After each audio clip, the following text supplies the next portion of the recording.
Start by creating the table structure.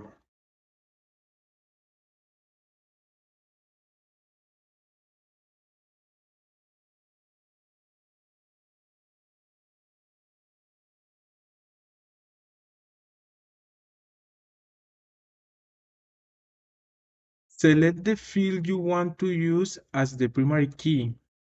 Add the primary key instruction after the data type.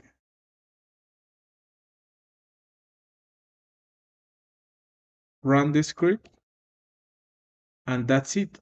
Your primary key has been created. To verify the result, hold down the Control key and click on the table name.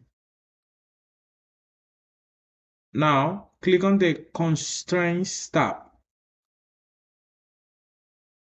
Look for the row representing the primary key constraint.